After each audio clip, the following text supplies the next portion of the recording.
welcome you to the first session of today on deep brain stimulation. The presenters have indicated that they will give their brief introductions, so I will read the lengthy one I have and will allow them to begin.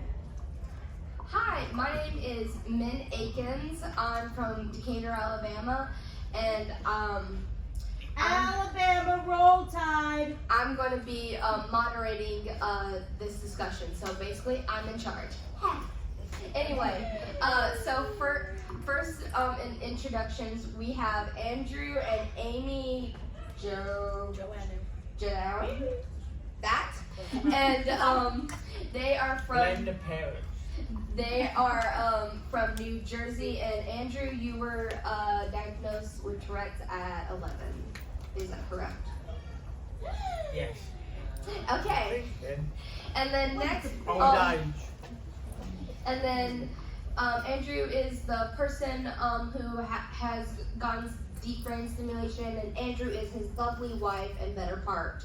And then we have Callum and Dawn Declavito. Callum, I believe, was diagnosed with Tourette syndrome at 14, and his DBS was covered by CBS News. Please watch on YouTube. And Dawn is his awesome mother, and all around just awesome. And then we have Kayla Hogue. Yes, and she was diagnosed around the age of 12, and she is from Texas, and she's awesome. Anyway, and then we also are lucky to have Dr. Shahed from Mount Sinai Hospital in New York via Zoom. She will not be on the screen, but you can hear her in disembodied voice. Say hi, Dr. Shahed. Hi, everyone. Disembodied voice. Nice to be here. All right. And so the way we're going to start do this panel is we're going to have a short kind of description and process of DBS for Tourette's presented by Dr. Shahed, and then we'll move on to questions for the whole panel. But before we answer those, the panel answers the question, Dr. Shahed will give her medical advice or opinions on the subject. So let's get to the first slide, or Dr. Shahed, start. Okay, yeah, great. So, Min, thank you so much for organizing this and for all the panelists who are there. Great to really have this type of a panel, because I think that it is always more helpful for people who are thinking about DBS and learning about DBS to learn from the patients who have actually gone through the procedure. So it's really fantastic, and congratulations on organizing this. So as Min said, my name is Judy Jimenez Shahed. I am a movement disorders neurologist, which means that I am a neurologist who subspecializes in the care of patients with involuntary movements, and obviously Tourette syndrome falls neatly within that specialty. I care for children as well as adults with different movement disorders, and particularly amongst the childhood group that I treat are patients with Tourette syndrome. And I've been doing this for a number of years. I did my training initially at Baylor College of Medicine. I was on faculty there in Houston for several years before coming up to New York, and now I run the deep brain stimulation program here at the Icon School of Mount Sinai in New York City. So I wanted to start out by just giving an overview of deep brain stimulation. So not just DBS for Tourette syndrome, but just generally speaking, what is deep brain stimulation? So deep brain stimulation, as it really kind of descriptively says, is you are stimulating the deep brain structures. And the deep brain structures are really important in our control of movement, but then also have very important roles to play in terms of our behavior and our mood and processing of information, etc. And there are a number of different deep brain structures that are all connected to each other, by kind of the circuit and the network of neurons. And what we try to do when we are delivering deep brain stimulation is to get an electrode or a wire placed precisely into one of these specific nodes in the network, also called the nuclei. And when we get the electrode into the right place, we can start delivering a little bit of electricity creates a field of electrical that you can manipulate in different ways. That's the whole process of deep brain stimulation programming. And the idea is that we can deliver very precise amounts of electricity. Sometimes we have different parameters that we can play with to make it stronger, to make it weaker, to make it more intense, to make it work better or differently, depending on the situation that a patient has. But ultimately, what this local area of electricity does is it kind of makes those neurons within that target nucleus behave differently. And ideally, what we want them to do is to behave better, because when they're not behaving properly, that's when we start having symptoms like involuntary movements such as tics and Tourette syndrome. So when we stimulate within that particular nucleus, we actually know that the effects are very local. They can kind of propagate throughout the network, so we know there can be much more wider brain changes, and we think that that is really the reason why patients can get improvement in their symptoms when we provide deep brain stimulation. So there are a few components to the hardware. There is a wire that has to get implanted into the brain structure. So what that requires is drilling holes in the skull and getting those wires put exactly into those precise locations. Once those are found, then that deep brain wire or the electrode is anchored to the skull so that it can't move around or can't be pulled out or can't get dislodged. And the wire that is in the brain is then connected to an extension wire. So that's the second component. You have an extension wire that now has to travel outside your skull but underneath your skin, and that leads up to a battery pack. Sometimes we call those neurostimulators, sometimes we call those implantable pulse generators. But that's basically the battery that we are then controlling with our control devices in order to decide how to deliver that stimulation, like higher, lower, more intense, less intense, etc. Okay, so those are the three components. Then there is also a clinician programmer. So this is usually some kind of a tablet that the doctor or the nurse or whoever is doing the programming can use to connect with that battery and control the stimulation, and as we said, make all these different changes that can help improve the symptoms.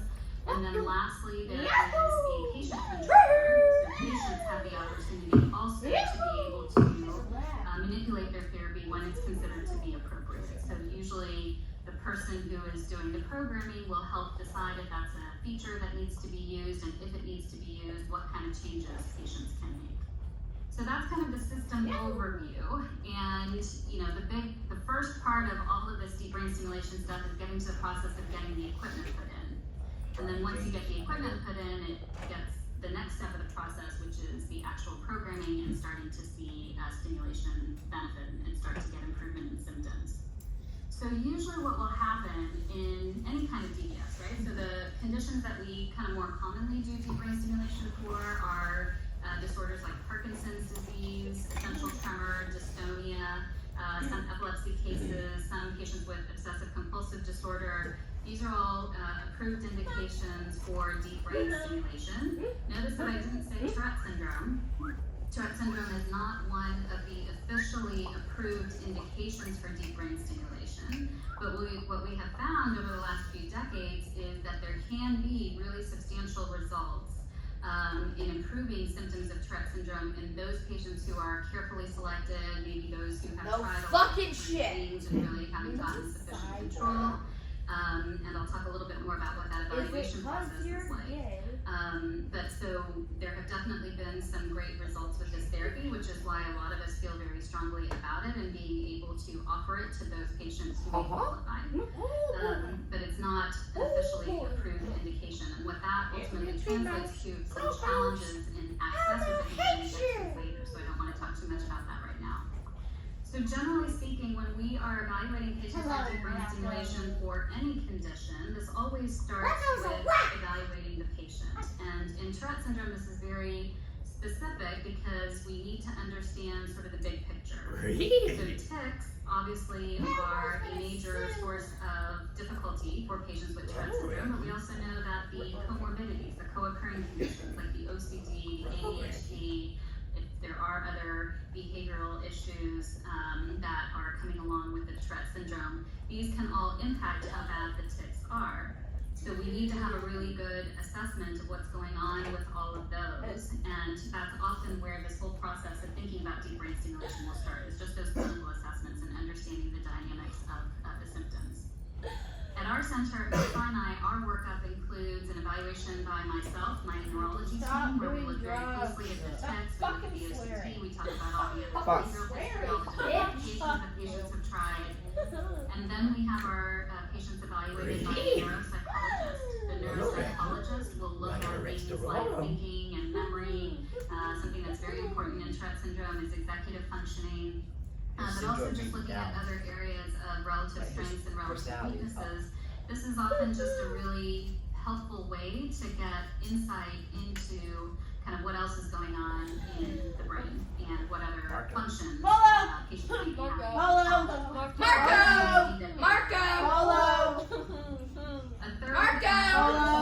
Shut the fuck up! So we're very fortunate to have psychiatrists who are not only doing brain stimulation, but are also particularly knowledgeable about Tourette syndrome. And so the psychiatrist has insight into the Fuck me, tick neutral. and investigated appropriately. And then we have a psychologist who entered to center, but it is important to have a sort of more comprehensive evaluation that's focused specifically on the idea of deep brain stimulation. Once all our team members evaluate the patient, then we have a team meeting. And all of us get in a room together, including all those specialists that I mentioned, as well as the surgeon, and then we start discussing whether or not the individual is somebody that we think could benefit from deep brain stimulation, and anticipate any challenges, if there's any other approaches that we need to think about before we're doing DBS. And I'll tell you where that's important in just a minute. Then, if a patient makes it through that process and everybody agrees that DBS is appropriate, we go through then the steps of preoperative clearance. And this is just like any other surgery where you have to talk about, are there any medical issues, blood checks, EKG, things like that. And usually an MRI is done at that stage to help the surgeon plan how to do the surgery. And then once that is all done, then the actual surgery takes place, and I think we're going to have a specific question on that, so I won't go into all the details at the moment, but that basically involves getting those wires into those deep brain structures, and then connecting everything to the battery. So that is done in different ways, but that is ultimately the goal, is to get all the system, the hardware in place. And then lastly, once that is all done, is the programming, which is where, as I said before, we begin the process of getting improvement in the symptoms by starting to turn on the electricity bit by bit. And that usually takes a series of programming sessions. It's not something that you just go in once and do, and then everything is set and you start getting better. There's often a sort of incremental process, meaning you have to do a little bit at a time. And the reason you have to do a little bit at a time is if you just crank up that electricity, patients are going to have problems. They might have side effects, there may be some more dramatic changes that are difficult for people to kind of adapt to. So we have to start little by little, see what the effects of that are, and then adjust again based on how much improvement or difference there was. And usually I set my patients up with the expectation that they're going to come back and see me every month for 6 months, so that we can get this really set the way that we want to get it set, so that they can get the improvements that they are hoping for. So just the last part that I want to talk about here before handing it back to Min is just, when is deep brain stimulation appropriate in Tourette syndrome? I'm sure that's really kind of the big important question that we need to talk about today. So DBS is not for everybody with Tourette syndrome, right? We have a number of different treatment options that can be effective, because there's a whole range of different symptoms that patients can have, and we really have to kind of individually tailor the treatment approach. But if we are in a situation where a person has severe Tourette syndrome, they have tried appropriate doses of appropriate medications for an appropriate period of time. So you see how I'm using some sort of vague terms there. The reason for that is there isn't like a very clear consensus in the community about how long that needs to be or what dose that needs to be. Certainly we can't expect people to take doses of medicines that are giving them side effects. So we have to really kind of judge a little bit in there what all of that means for an individual patient. But generally speaking, we want to be certain that they have tried appropriate medications, and also even consider using things like CBIT for managing their tics if that is an appropriate therapy for them. So that's one of the important considerations. We also want to make sure that patients are not in the middle of that waxing and waning. In other words, when ticks get really bad, they may get really bad. But if they're just going to kind of settle down on their own in a little bit anyway, that's probably not the right situation where we want to think about doing Stop yelling. So there's also this sense of having a degree of severity for a period of time that isn't really relenting on its own and going through that waxing and waning. We want to make sure that the reason that patients are having so much difficulty in their day-to-day functioning is related primarily to the ticks. And the reason for that has to do with the brain targets. The brain targets are primarily likely to help ticks. So if you got ticks and a lot of OCD, just because we treat the ticks, there may still be a lot of OCD that's left over that is not treated. So we have to be very kind of careful about how we interpret what the impact of the ticks is, and the ticks should be the major source of disability. The comorbidities can be there, but they need to have been adequately assessed, adequately treated, and determined to be relatively stable for a period of time going into deep brain stimulation. The next thing after that is we do consider age. Again, TRET starts in childhood. Usually the most intense period is somewhere in the age range of 10 to 12. And then after that, the chances are that ticks are going to get better. They may not go completely away, but they often, in the vast majority of patients, get better. So we don't want to be intervening at a time where there continues to be a chance that things could kind of improve on their own. So again, there has to be sort of this trajectory of increasing or just maintained severity. And usually we're typically thinking about doing this in patients who are 18 or older. And that is not always an absolute criteria. There are, reasons to sort of consider deviating from that a little bit, but probably not by too much, given what we know about the dynamics of tics and Tourette syndrome in that age range. So again, this is all part of just our evaluation process and thinking about whether even going through the DBS evaluation process is appropriate for a patient. So we have to consider all of those things very Lay off the drugs, bitch. So I think, Min, with that, I will stop. Just kind of the broad overview. I'm happy to answer any questions, but maybe we'll get to those during the panel part. And so I'll turn it back over to you. Thank you, Dr. Shahed. Yay, Dr. Shahed! Really nice. So first question, please, AJ. Hit it, AJ, bitch. What's up, bitch? And what made you or your loved one decide on the best treatment option, and what treatments did you try before DBS? Dr. Shahed, could you kind of briefly give a description of what makes at least patients that you've seen decide that DBS is the best option, and how they've exhausted all other options?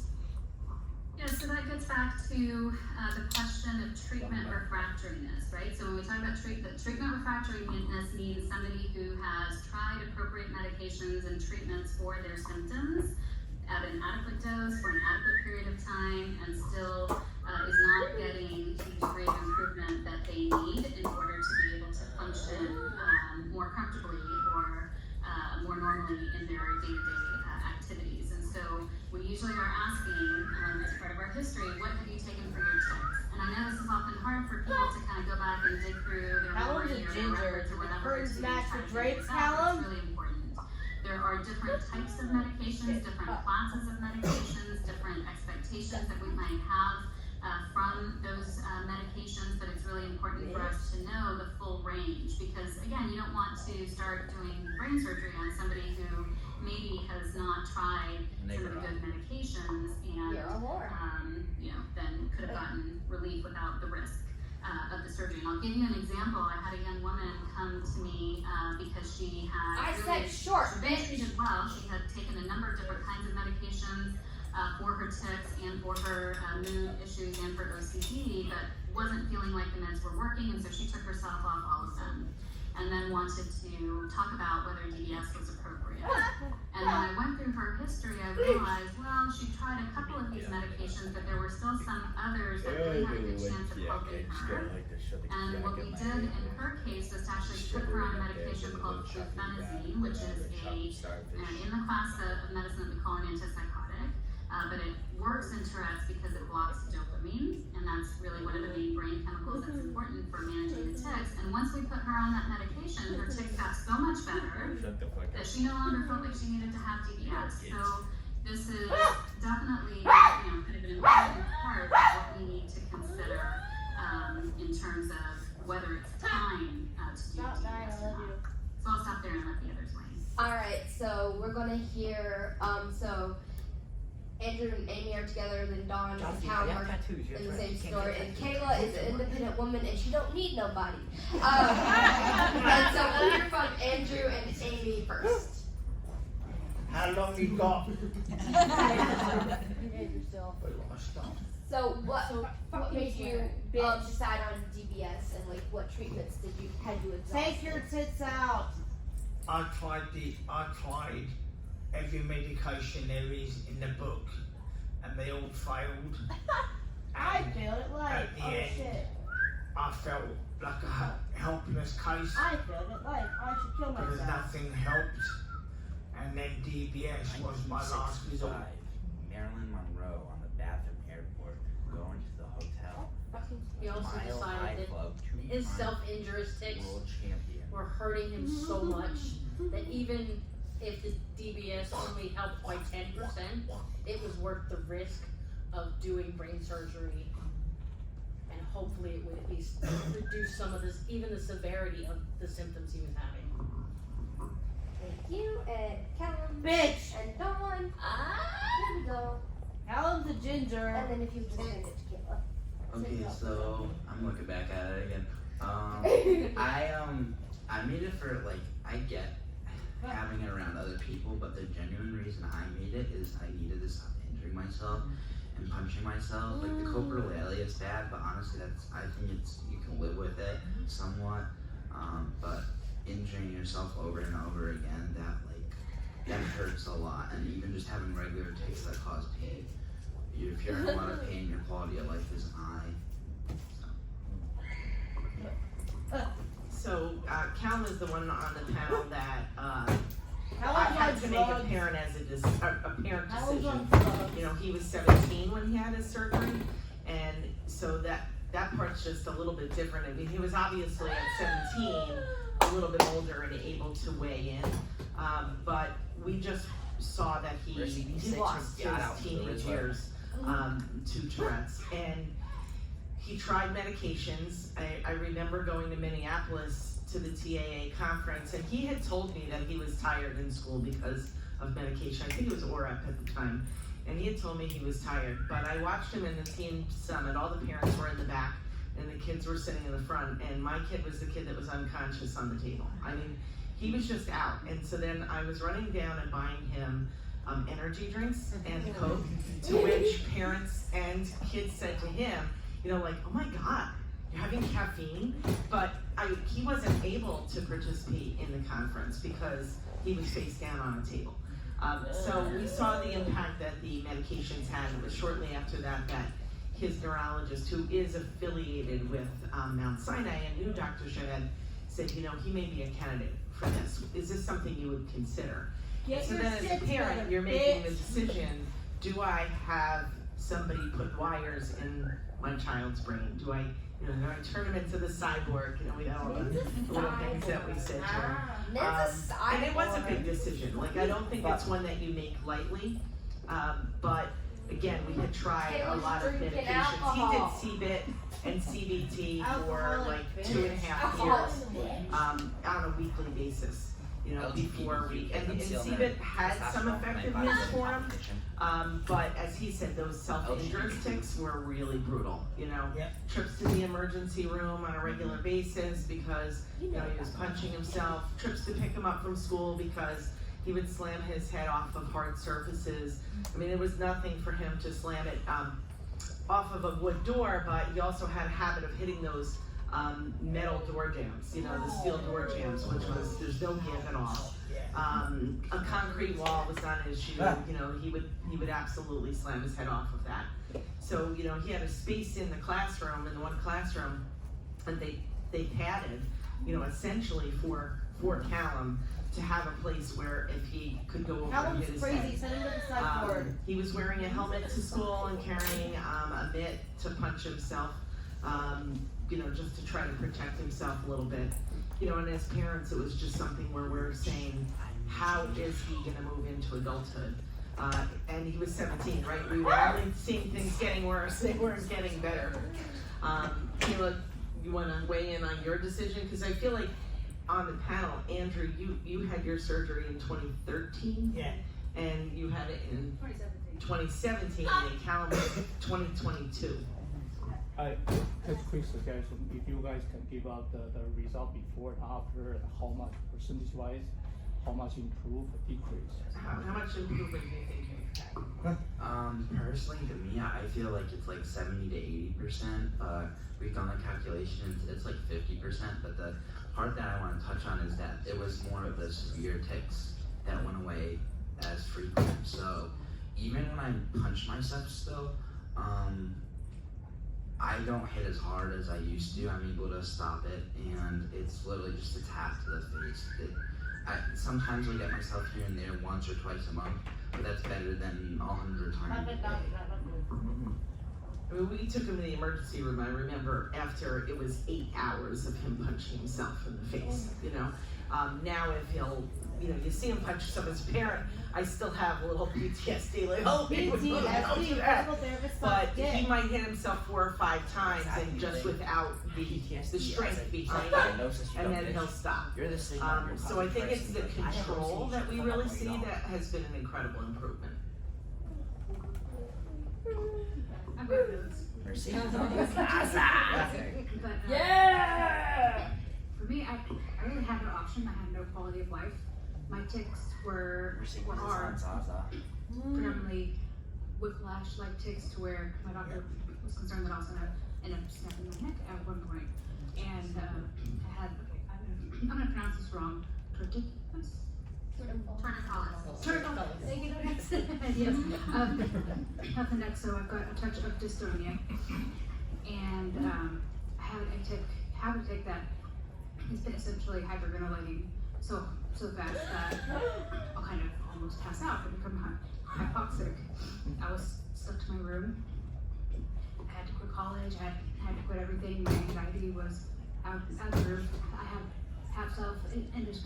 Get your shit together, bitch. In the chest and slap my face and stuff. Drugs. So I tried a slew of Lay off medications, the and edibles. then I also tried Botox therapy, which worked, but then other muscles were kind of like, well, hey, I want to try them too. So it kind of didn't work in that regard, and then my neurologist was like, hey, this is the last stop, let's give it a go, and it saved my life. Hit it, AJ. Tits out for Dundee. Okay, what challenges did you encounter when trying to get the surgery? Like, DBS is not FDA approved for DBS, so insurance people basically don't.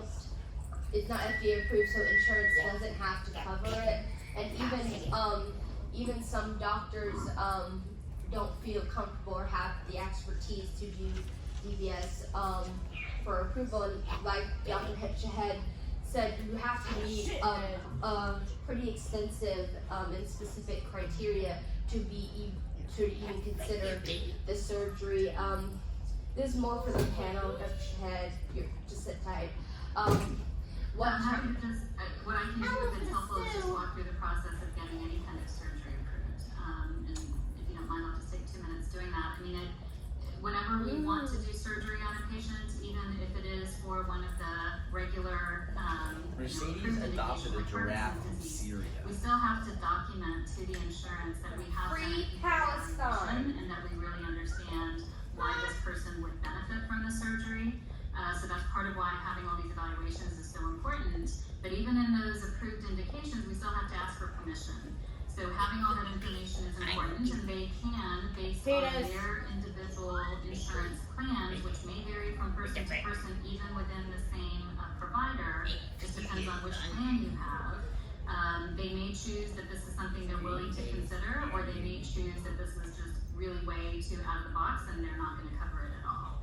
And then there has to be sort of a series of conversations back and forth between the treating physicians and the insurance company, which sometimes is successful, but a lot of times may not be.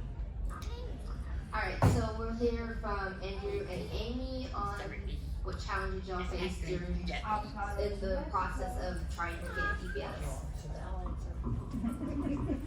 Little Iranian child. Yeah, I think went for to us, Afghanistan with toes because big Andrew as doesn't flowers. drive, for us it was a hard process getting back and forth to the hospital. We had to go from South Jersey to New York City and the cost of that.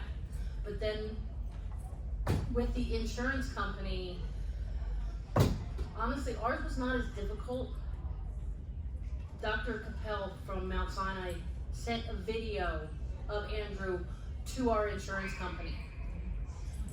And we were told to wait, possibly could be 6 months or a year before we get approval. They said, if we get approval. We sent the video probably on a Wednesday. By that following Monday, we had a letter from the head of Blue Cross Blue Shield that said, yes, we will approve this, and we want to see how things turn out afterwards. So, but not everybody has the same experience. So, I also had mine at Mount Sinai, and Dr. Capel, I could have had the surgery from him, but I actually had a different doctor. Dr. Panov was my neurosurgeon. He really helped us. He did a peer-to-peer review, and that was a really helpful thing that he went and explained that to the doctor. His plan, he was so involved with it, and if the insurance company didn't agree to it, he would publicly shame them and but yeah, so the doctor approval and the meeting criteria is kind of hard. Like Dr. Shedd said, it's not good for everybody with Tourette's because there's treatment that maybe would help you that, this is pretty invasive. Like CBIT's another alternative, and I know not everybody is able to do CBIT or do it effectively, it just doesn't work for them, but there are other options, and really I hope one day that the deep brain stimulation does become more of a regular treatment for Tourette's, and then you don't have to meet such a criteria to have it. So I'll just expand a little bit on the some of those challenges, again, from that adult parental view. The insurance approval, so Caleb had the insurance, it was sent into the insurance probably a month or so, maybe 3 weeks before his surgery date.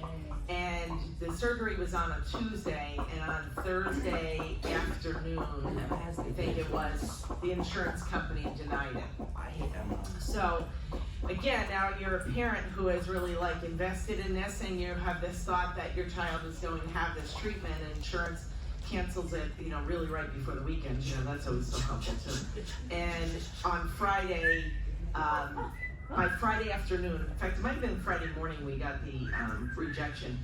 At that point, I had already called the insurance company myself, and so it's Highmark, I'll say, and I called Highmark, and you get the customer service people, this is I have a question about my bill, and I get this woman who says, oh yeah, he can have the surgery.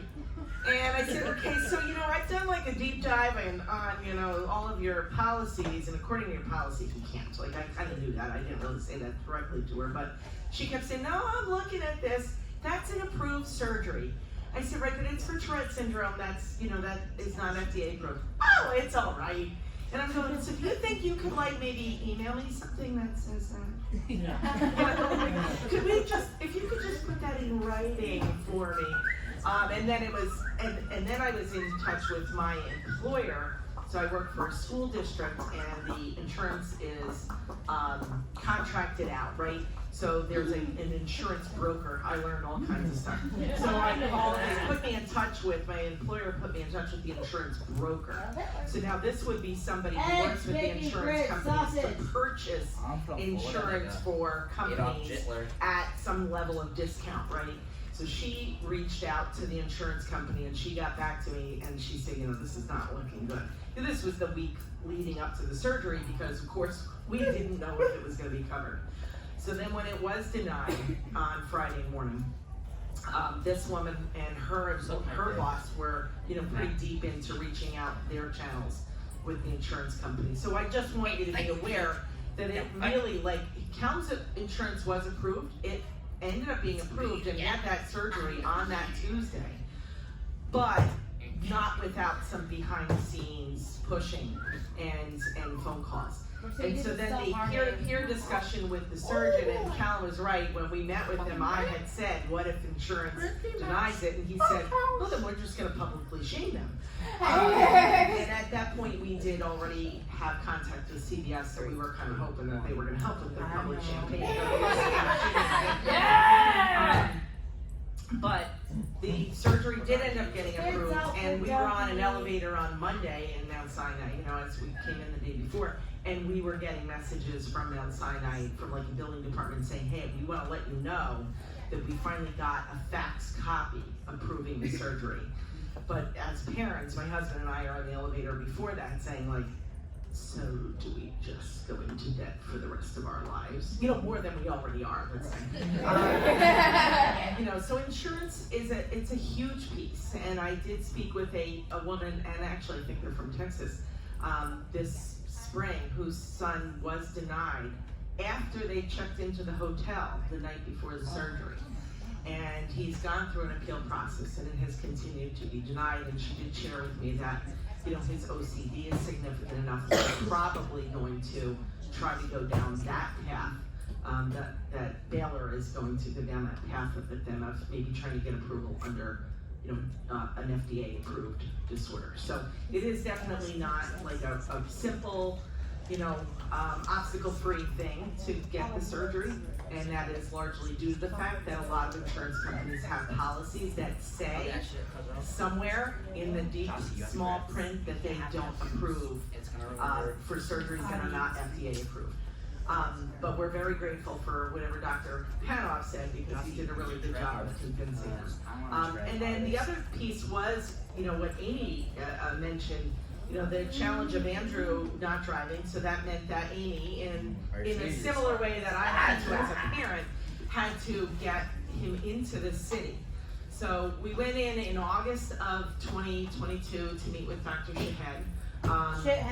We are from Pennsylvania, so this is across state lines, and this is at that tail end of pandemic. So we couldn't necessarily have the appointments because they weren't practitioners in Pennsylvania, so we couldn't have a virtual appointment here. And so we drove in August. We drove in again 4 times, I think it was, or 3 times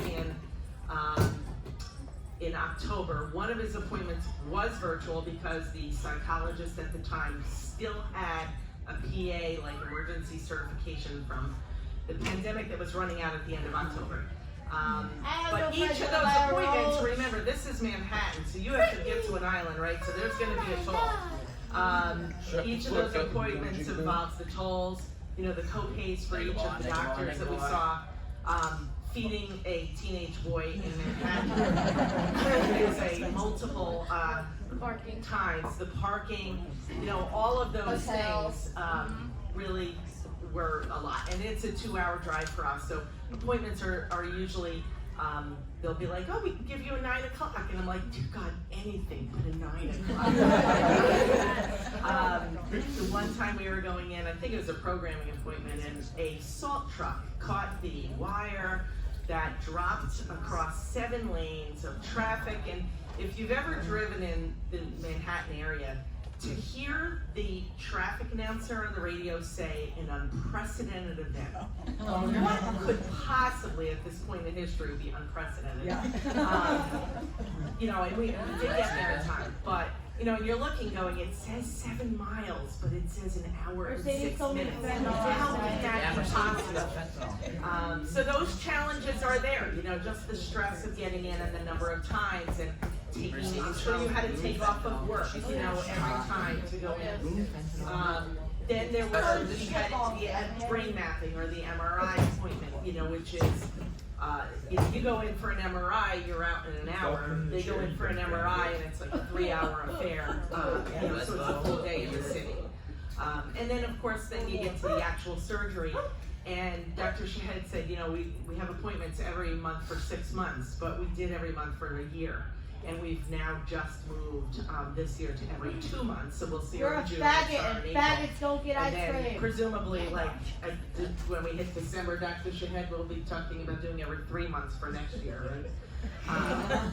And it is a lifelong commitment. I mean, you're not walking away and saying like, oh, I don't have to go to the doctor anymore, because you'll go to the doctor for a long time, you know? Like the rest of your life. Like the rest of your Yeah, life. like the rest of your life. I got Cyborg needs maintenance.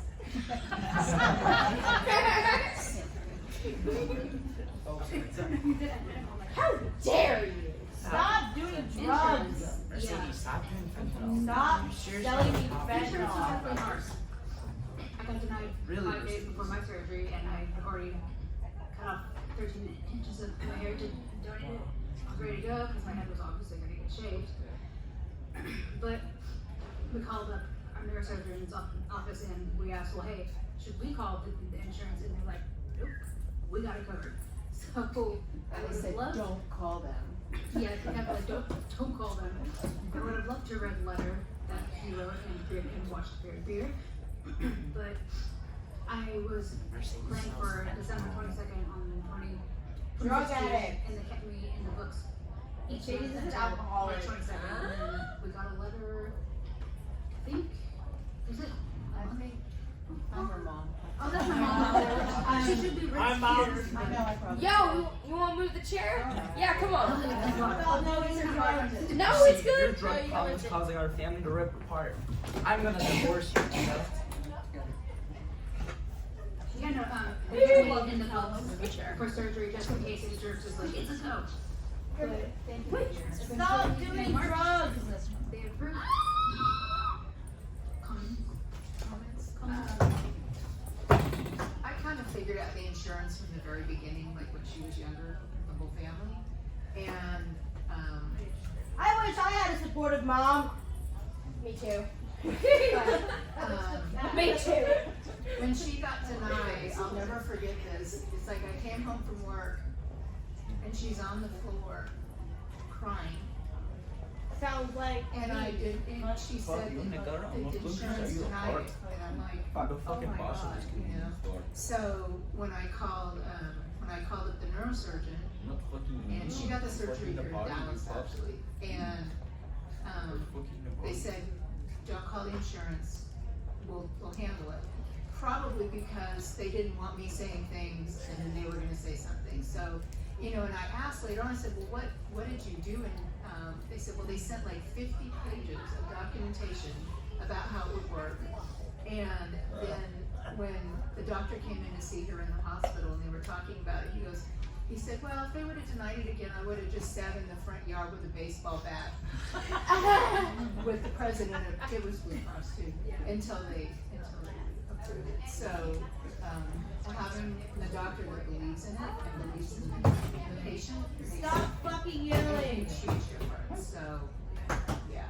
I would also just add to that what you guys all have done, which is just an incredible amount of self-advocacy for it. Yeah. Yeah.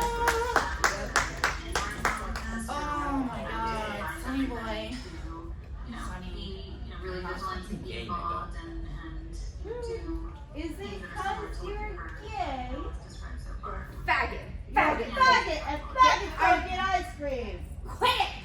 Or next slide, AJ, please. Sit out for something. And then, what was the actual surgery like? Like, is it scary? Do you shave your head? Because I heard from Callum, I don't think you shaved your head. But Kayla, you just mentioned that you had to shave your head. I have to say mine.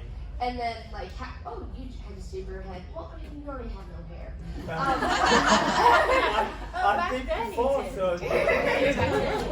And then like, was the surgery broken up in stages? How many leads were inserted? And how many batteries were placed? And also, are the batteries rechargeable? Some people plug themselves into outlets and charge themselves. I have a solar panel. Oh, you have a solar panel. That is amazing. If you need, if anyone needs their phone charged, Andrew would be happy to help you.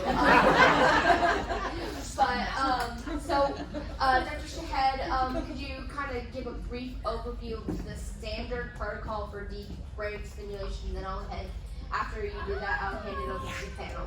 I'm smoking on Zaza. Yeah, so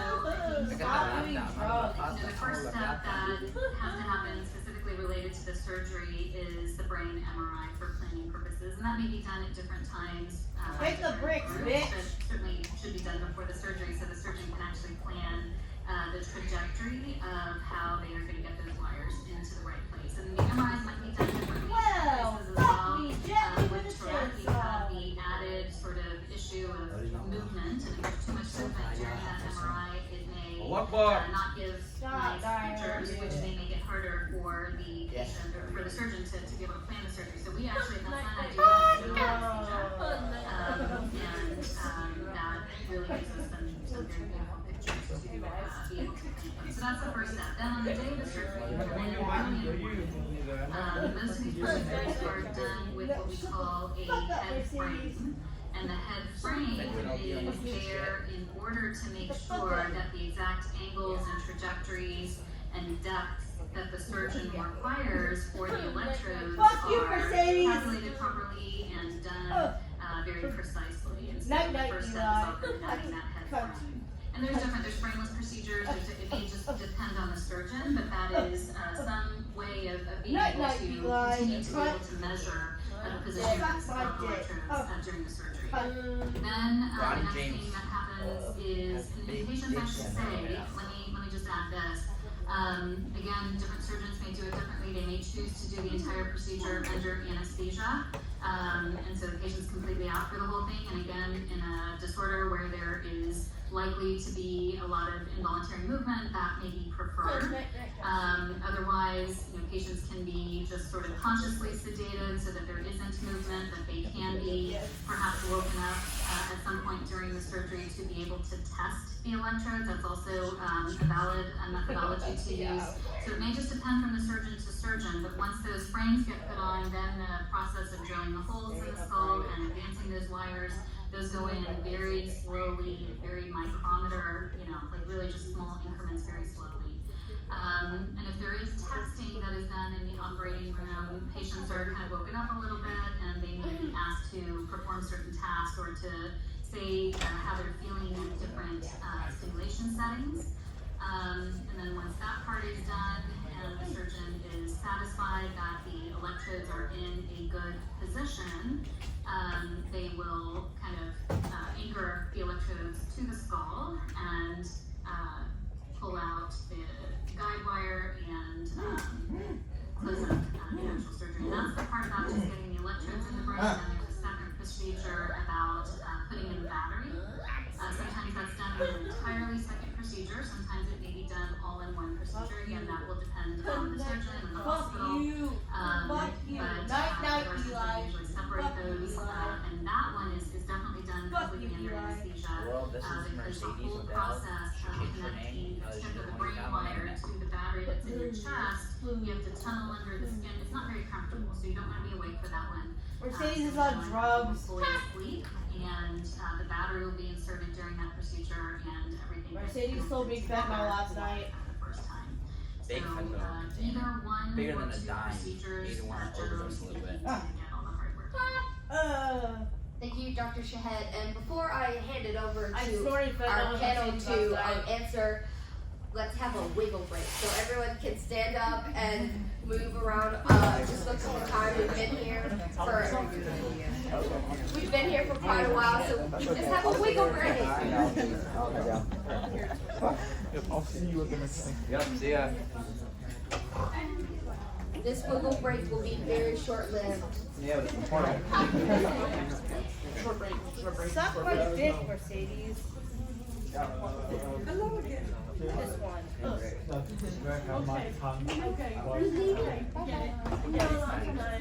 I'm in that weird mode right now. Yeah, we have a spot here. Yeah. Because we're, well, it's just a lot of people. So much easier. Like I said, my mom said I was at this. Alright, if everyone could stop their wiggle break and return to your seats, we will continue. Stop the wiggle break. That was good. Sit down, you fucking whore. My dick. I'm gonna head Alright, the story continues. Andrew and Amy, how was the actual surgery? Who had the surgery? Surgery was fine. I mean, they did the surgery. First one they did on the right side of the brain, and the second one they did a month later, and then 2 weeks after that they did the batteries. So I was gonna say now. So your surgery was broken into 3 parts. You did Yes. right, left, and batteries. Yes. And since I'm a battery-powered robot, bitch. I'm energized by it, since then the surgery, the first batteries went flat in the first 17 months. So now I have 3 rechargeables and absolutely love them. And Amy knows when I have to recharge, usually when I come home from work, I recharge. That's my downtime. And I'll fall asleep charging, but you can't really overcharge. That doesn't really happen with it, but I really enjoy. I really like the rechargeables. And I'll expand on that.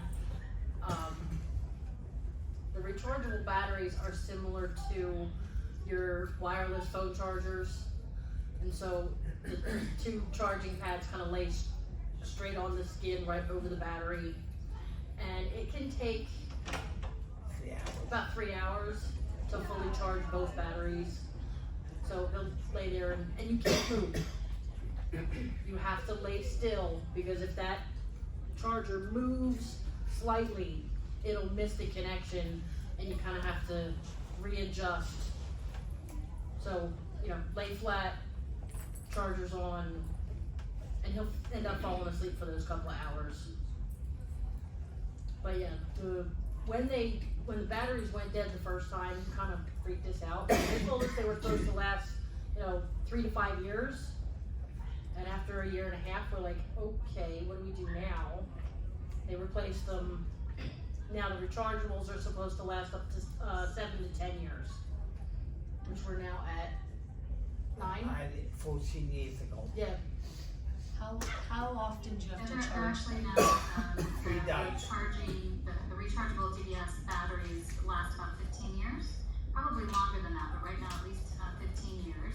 And I think, Andrew, probably since you had yours placed, there are new versions of rechargeables, so the charging efficiency, and the time that it takes and the interval between how long you need to charge is actually now, so that technology has really been advancing. Yeah. To answer your question, he recharges about every 3 days. If you could leave questions till the end, that would be great. I love that everyone has questions. We just want to get through everything, and we will have time for questions towards the end. Thank you. Callum, hit it. Okay, so how was the actual surgery? So I was thankful, and it's not super common. I don't think I've actually ever met anybody else, but I had my surgery at Mount Sinai with Andrew, and it was very scary leading up to it because at the time I thought this would really restrict me.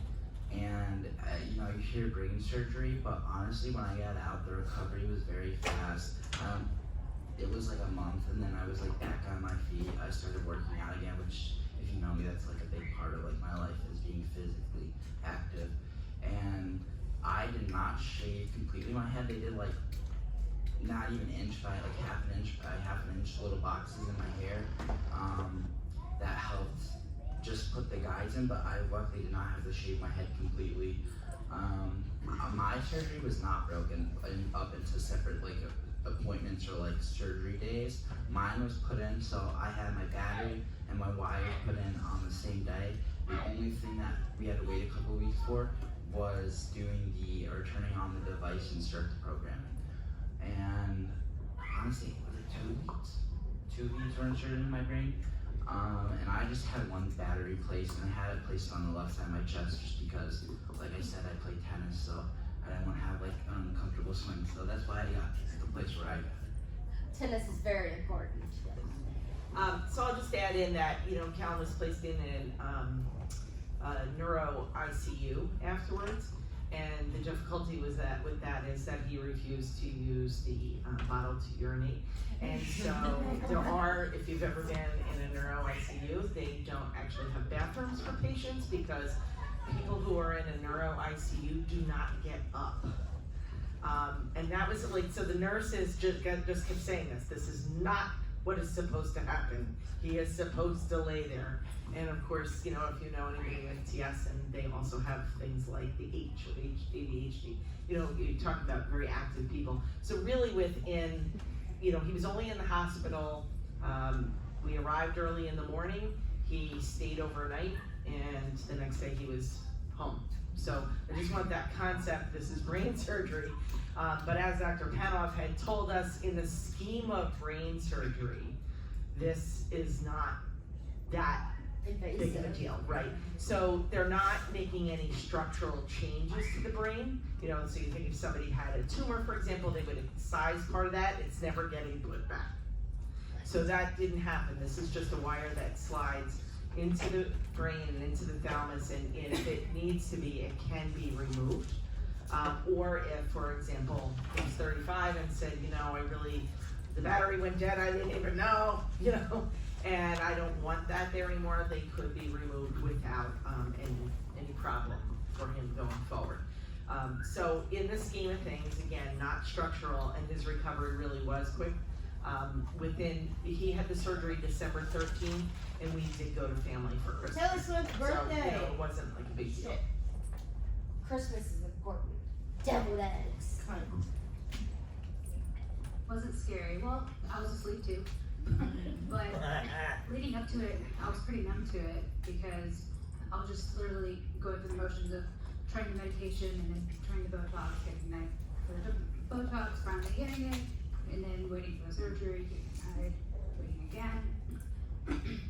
But the actual stay, I did stay in the ICU as well overnight as a precaution, and the pee thing, yeah, you can't get up. That's a real thing. So, and it's disgusting. I did that. So in the morning they did a CT just to make sure everything's crispy clean, and it was. So I moved down to a regular hospital room, stayed the night there, and then was discharged the next day. Because my anxiety is so incredibly bad. Recovery mentally was more tough than physically. Physically, it was totally fine, other than having a tic where I had to hit my left side, which was where the battery was at. I tried to switch it to the left, and I'm like, well, that's not working. So I'm just trying to do another piece and not hit the battery. And it worked. It was so hard, but it worked. How many batteries did you have? One. So two. Yep. Yeah. One battery for me, and I did have to shave my head, as I said before. That was interesting. I remember waking up and trying to feel it because I didn't believe that I actually had the surgery, and they're like, no, don't touch it, don't touch it. So I was like, all right, cool, I really did have it. as far as stages, my neurosurgeon knocked it all out in one, thank goodness. And total, I think it took, what, 3.5 hours? It wasn't even that. I have a little story about that one. Oh, she had a little story about that. A comment. That's true. Go for it. I have two leads placed, and they're both in the GBI. And let's see how many little batteries are ready to discuss that. Just fine. And I've been through 2, and Andrew as well. After about a year and a half or so, mine starts to go down. That is so good to know. Yeah. Because they didn't. Yeah. God, I hope that's not true. Well, they say they just so different than Parkinson's. Yeah. As far as the batteries. Because I checked it, and they're like, your numbers are great. And I'm like, well, why are my symptoms starting to return? So I basically just kind of had to deal with it at first. And then my neurologist came back and we're kind of like, nah. And luckily, my neurosurgeon is so incredibly good about advocating. He's like, let's replace it. Yeah. Let's just replace it. So I'm on my 3rd, and I have rechargeable as well. I got it done on April 1st. And rechargeables are amazing. Yeah, 10 out of 10. It takes, when mine got down to 60%, it took about 15 minutes to charge it back to 100. So as Dr. Shahed said, yes, the technology is incredible now. I have, Be in your place. It's like what every week. I want to plug myself into a wall. twice a week just to keep it above 75. Yeah. Or at 100 if I can. Because once it starts to hit about 75, I can notice some ticks kind of popping around there. Okay. I don't know, I might have been more scared than her with the surgery. As a mom, you know, your kid's going to have surgery. My mom doesn't love The me. shaving the head thing with her, I mean, she's always had hair like this. And having no hair was tough. So we got a wig, which I think helped a little bit. Yeah, I wasn't really supposed to wear it because she wanted to make sure that during the healing process that everything was open, but sometimes I would start to generally freak out and I put the wig on and I'm like, oh, okay. Yeah, I mean, it's part of your identity, but, yeah, but the surgery, so my husband and I were waiting and they said, oh, maybe about 3 hours. And they come out, they called us after like 2 hours, not even 2 hours. And I'm like, oh my God, something's wrong. It was the first thing on my mind, you know, and they said, oh, you know, they're already done and they want to, you know, and we went into a room and with the surgeon and the Medtronics rep that was also there. And he was so excited. He's like, we got it. I mean, he knows he got the right spot, even though she was asleep. I mean, he was so ecstatic over it. It was really cool. But that was the scariest thing was like they were done like an hour early, and I'm like, something's wrong. And my name on the board still said. Yeah, it still said she was in surgery, but yeah, it was not fun. And then the rechargeable, I think is pretty cool. I mean, we went, you know, a couple of months ago and got it, and the fact that it's supposed to last for 15 years. If not longer. If not longer, her neurosurgeon and her Medtronics rep will probably be retired. And the first thing her neurosurgeon comes in and goes, what are you doing, breaking up with us? Because yeah, it was really, really cute. And it's like, oh. And then the Medtronics rep goes, you know, it might last even longer because they can like push updates to it. Yeah. Yeah, which is so Kind of terrifying. Oh yeah, you can update it now. She's also a Tesla, but you know. Yeah. Yeah, it's pretty cool. So. Elon Musk owns your ass. Medtronic owns all our asses. Next slide, please. So Dawn and Kayla kind of did this, but like, how was like recovery like? Were you sore after?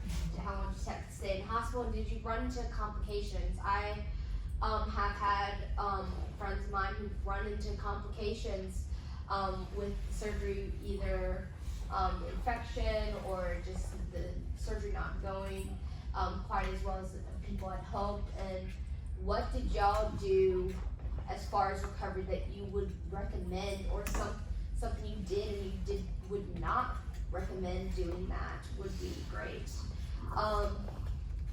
Dr. Shahed, Just answer the last part of what do you recommend and what do you not recommend as far as recovery after deep brain stimulation? You're Sure, a yeah, I faggot. think Faggots just like don't with get ice any cream. surgery, when you leave the hospital, you will get some instructions about how to care for your incision sites and, you know, how much you can lift and not lift and what kind of activity you can and can't do. And again, that may vary from physician to physician in terms of the specifics that are given, but you should get all of those sort of care instructions when you leave the hospital.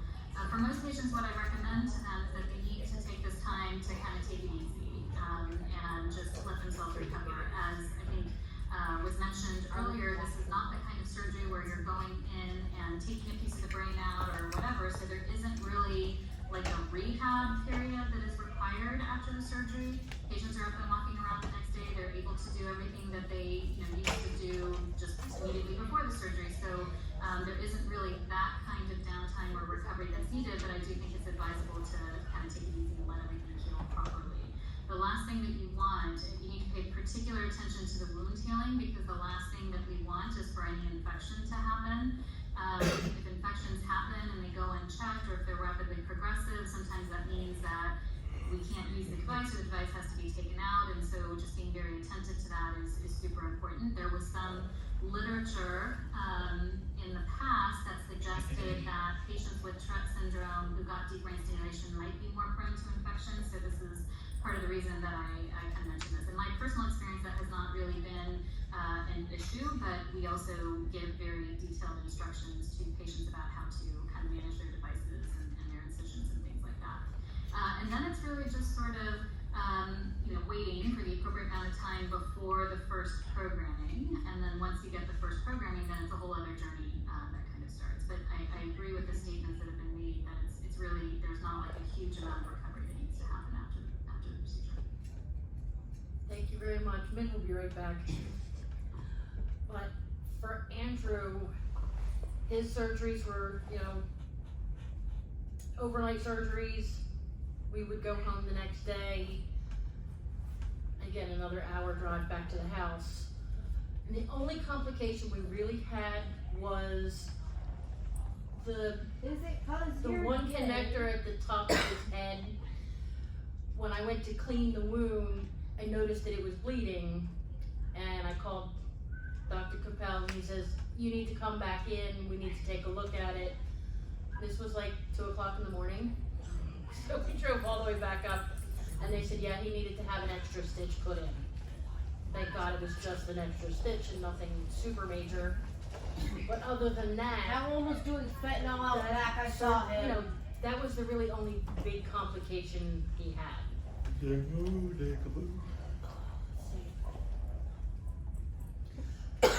For him, because his head tics were really, really bad and his neck tics were really bad, they actually recommended we get him a helmet. So we had a helmet fitted for him, and for him hitting himself in the head, we had a helmet fitted for him so that if he did hit his head, it wouldn't damage the wires or the connectors there. But you only wore that for first month or two. Yeah. And after that, it was when they did the first start of programming, he was able to take it off and he was fine. But also, the programming takes 2 years. We'll get there. We'll get there. Yes, That's like the I next. said. That's the We'll next get there. slide, That's the honey. next slide. Relax. Hold your Always go horses, ahead. bitch. Sorry. We'll get there. So how was recovery? Honestly, it was like good and bad at the same time. Shit. Couldn't lift, which I said before is a problem, but I still made it through, and I did like light exercises, like with a 5-pound dumbbell. Besides that, it was really easy. Honestly, the head incisions were like, I had more pain, or like, not pain, well, sometimes pain if you move the wrong way, but discomfort in my chest and my head. Yes. Yes. I didn't really feel it as much in my head, so that was, that. How long did I stay in the hospital? One night. That was like very short. I was lucky about that. Didn't run into any complications. In the hospital, no. You are a Outside complication, of the hospital, bitch. no. So pretty good. And what do you do or do not recommend you, and or what do you do or not do that you would recommend?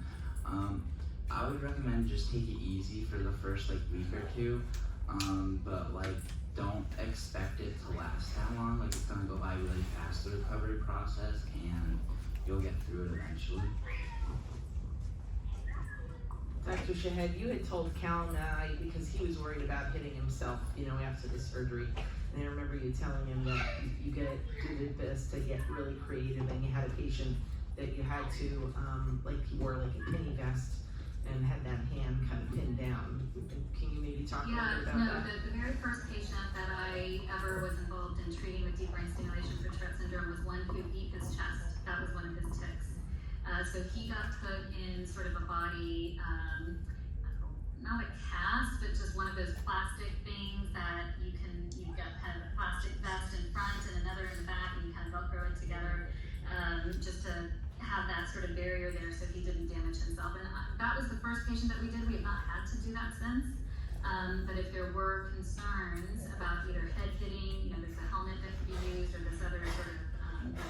I do know other teams that have needed to do things like that for some of their patients, but everybody made it through. So I have not heard of a case where that type of tic activity interfered with recovery from the surgery.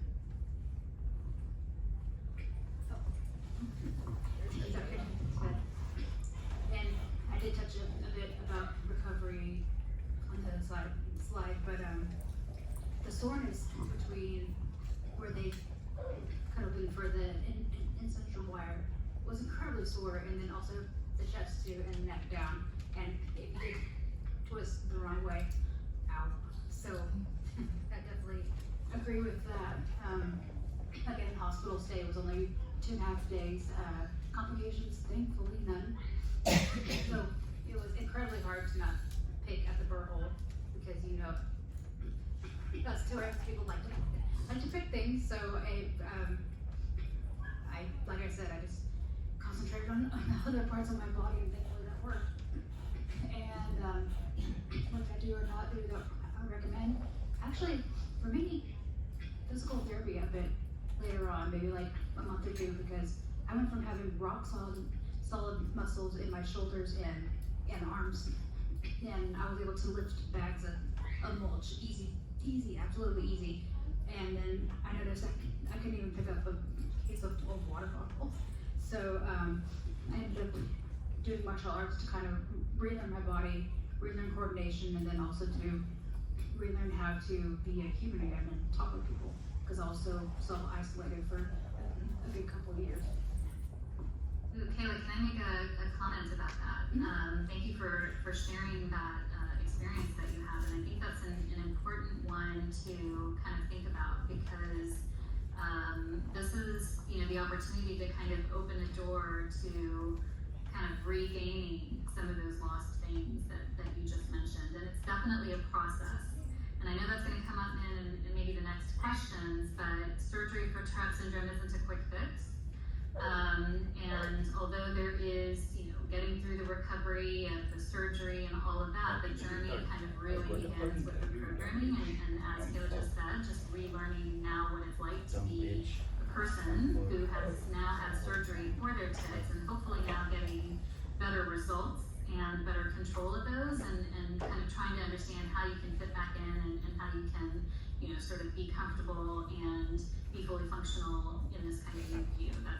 That's just sort of the beginning of the process there once you start the programming. So thank you for mentioning that. Yeah. Next slide, please. I believe this is one of the last slides. How is programming for DBS? Because the build up to the surgery is the big thing.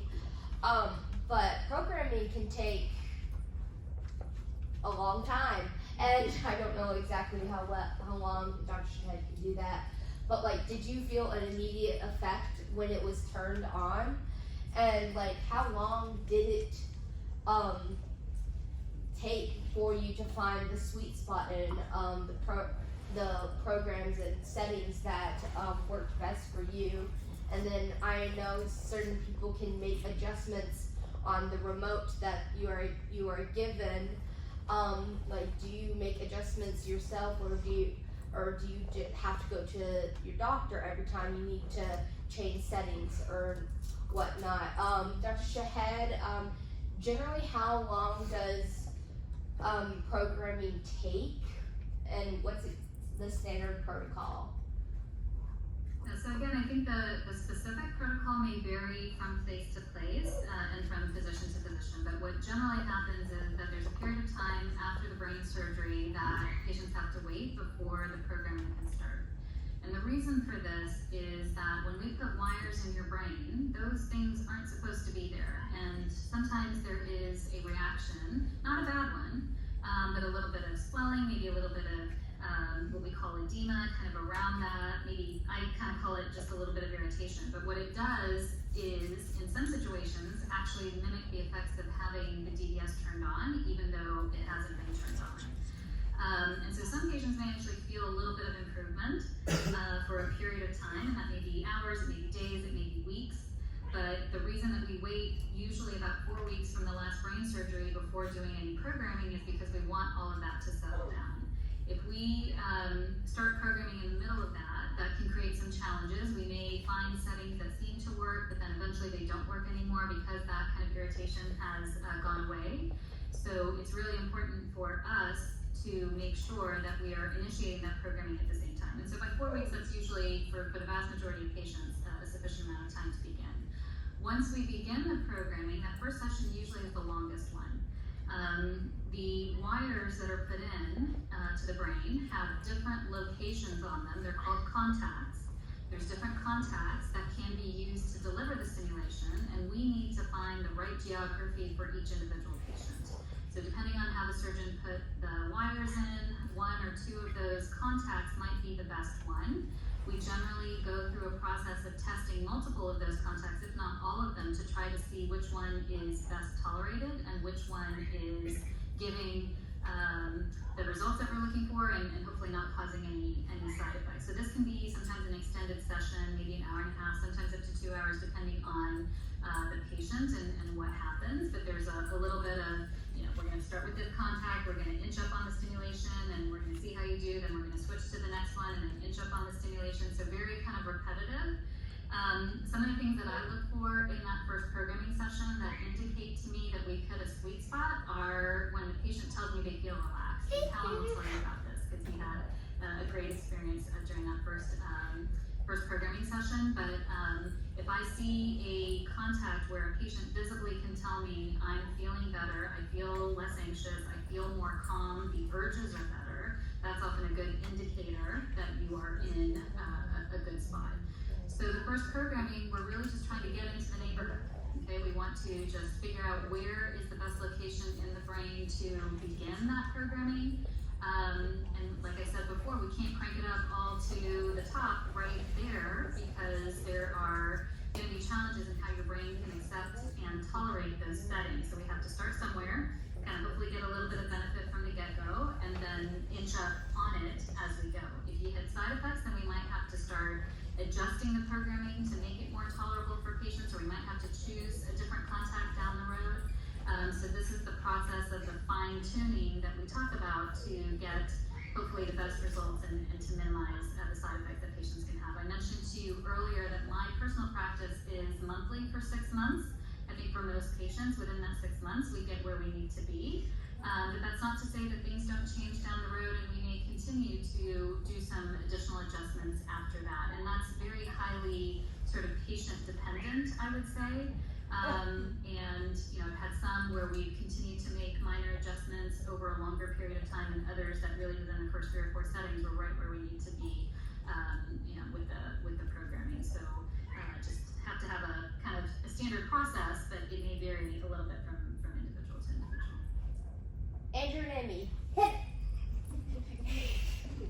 I know for Andrew, the first day when they turned it on,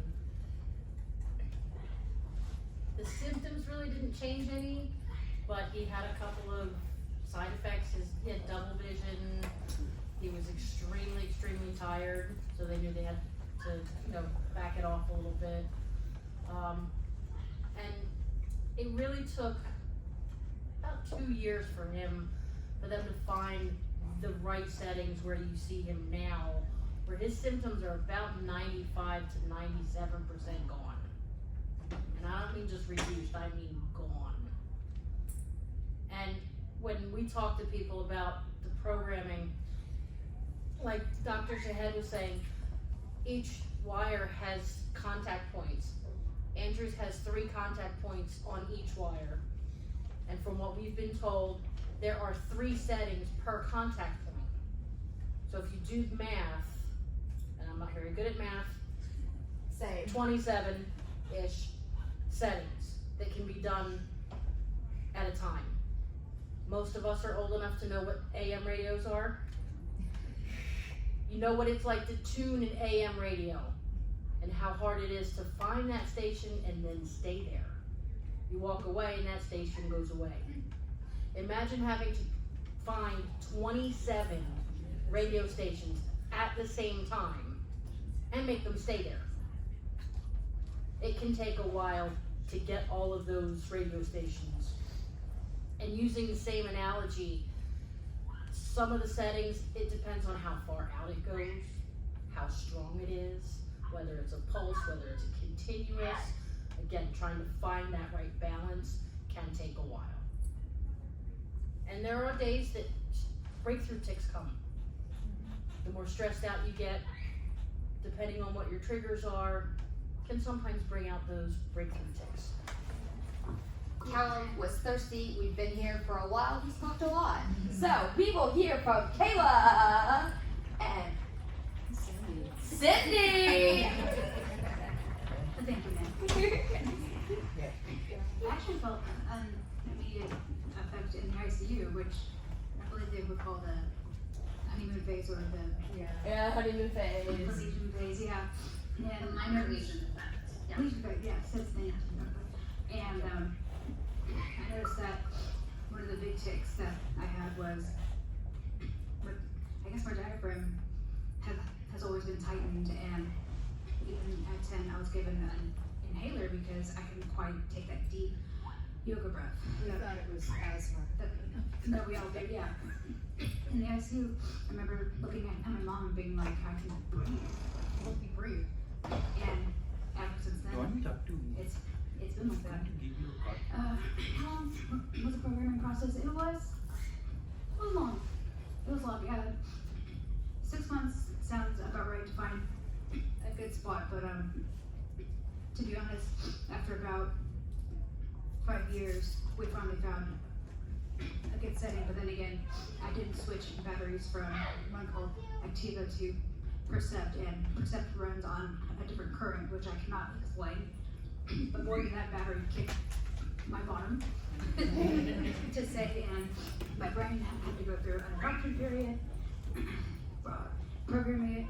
I even started to tick in places I didn't know that I could tick, and it was just essentially redoing it again. But yeah, the rechargeable now is Percept, so thankfully it was a plug and play. Thankfully. And I'm at a good numbers now. Adjustments myself, yes. I can adjust voltage, which usually I'll go up a point or down a point if I start to see some breakthrough ticks, because it kind of seems like my brain gets used to it. And at one point I was able to adjust the frequency, because I am very, very sensitive to frequency. If it's too high, it causes some pretty major depression. But then we kind of decided to back off on it, and I just have charge of 10 points up and 10 points down of my voltage right now. She covered it pretty good, but did you feel an immediate effect? When we were in there the very first time, Kayla's got pretty bad anxiety, and she was stressing majorly over it, which, it's the unknown. We all were. And my husband and I were just, you know? Yeah. And I mean, it was bizarre. It's like when Dr. Thomas turned it on and made some adjustments, you could just tell. I mean, she just was like, you could tell she felt so much better, even though she was stressed out, you know. And we stayed in the doctor's office for probably an hour, 2 hours. Yeah, because she wanted to make sure that everything was okay. But her programming has taken a long time. I mean, she's had the battery since 2017. She may have to go back and have programming, you know, a couple times a year. Who knows? But At this point, yeah. at this point, it's okay. It's every 2 years. Oh, yeah. Well, I forgot about that question, but yes, I did feel an immediate effect, even though I was freaking out because of the anxiety. Looser. I felt looser, relaxed. When relaxing, my mind felt just a bit more quiet. That was incredible, even though I was, like I said, So, how was the programming? Honestly, it wasn't that bad. Well, it took a while. It does take a while. Like, honestly, you could ask Dr. Shed. In my personal opinion, I don't think the programming really ever ends technically, because you're always getting a check. Maybe your settings are not getting adjusted every time, but like we said, some people have to change it. And my definition is that if you're changing it, even if it's just a person, you're changing it by 0.1, you're still changing the programming and how it works with your body. So I think I just take it that you're constantly still evolving, and you're gonna be programming your whole life until if you can't adjust it. Till you die, bitch. How long? Did you feel an immediate effect? Yeah, I felt an immediate effect in when I turned on, not when it was put in. That took a couple of weeks, but I tried my best to block it out, and I did a really good job of using my C-bit to block out my punching tics, and I was able to recover fine and be healthy. And did I make any adjustments myself? I do make adjustments. If my tics are bad or I have an accelerated period of time, I'll keep it on for a couple of hours or a couple of days. I'll keep it up to 3.5, and then when I'm not, I'm allowed to change it down to 3.3, which Dr. Shed put in there. So I'm not, using up as much of the battery and not taking more than I really need. So it's very helpful. And the settings on the device are limited by the doctors, so he can't just check it up. Although he can turn it off, and he turned it off once, and it was within days of turning it on, and there were some emotional things happening for him, and he did it to punish my husband. And guess who got punished? And not by us, but he's like, I have some regret over that. And it was for a very, very brief period of time. But when Calms was turned on, one of the really noticeable things is that he has a tremor in his hands, and he's had that for, I don't know, forever. I think when he was younger, we just thought he was nervous. And every neurologist we go to, including Dr. Shahed, when you go to a neurologist, they always have you put the hands out, and his hands would be shaking, and everyone said, "What's going on there?" And we would go, "You tell us," because that's what we want to know. And it must be connected, right? It must be connected, but it's really not a symptom necessarily of trend. And when it turned on, not only did he say, "I feel calmer," but his hands just went out in front of him. And one hand, because they test one side of the brain at a time, and so as they tested the left side of the brain, the right hand stopped shaking or came close to it. And then, the opposite effect when they tested the other side. And so every adjustment he had, one of his things was that he would always hold up his hands and be like, "Oh, they're steady." And that tremor seems to ease itself back in a little bit over time. But we had that added bonus of probably about 6 cameras in the room from CBS, and about, I don't know, 9 people in a small exam room. And when he put his hands out, and you could see one hand shaking and the other not, all of the heads came out from behind the cameras, because, and I don't think you really saw it and super well on film or on TV, but in person, that part was just shocking. But for us, and I think for him, is boy, did you know something was happening in the brain when they did that, And I want to say, what do you think, Dr. Shahed? It was maybe about 3 or 4 months before we settled in on a programming, like a range, and then made a couple of adjustments since then. But I think it was pretty quick that we got to a point where, you know, we settled for a while. Cal has recently come off of a medication, which is nice. You know, and there is some future hope that maybe some of these other medication could be lowered. You ready, Nick? Yeah. Next one. I think this is the last question. Correct me if I'm wrong, AJ. But living with DBS, aka Life as a Cyborg, Callum, Kayla, and Andrew and I are all cyborgs, so when the robots take over, we are safe, y'all all die. But, like, living with DBS, like... Don Robocop.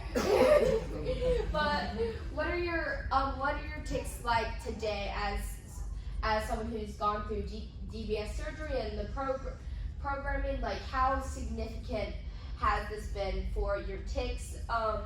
Like what percentage would you put on the improvement of tics and just overall life?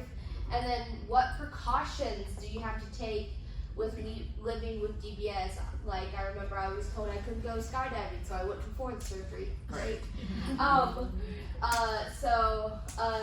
Dr. Shahed, could you tell us what percentage of improvement in tic symptoms you generally expect from having DBS, and what precautions do you think do you advise your patients to take?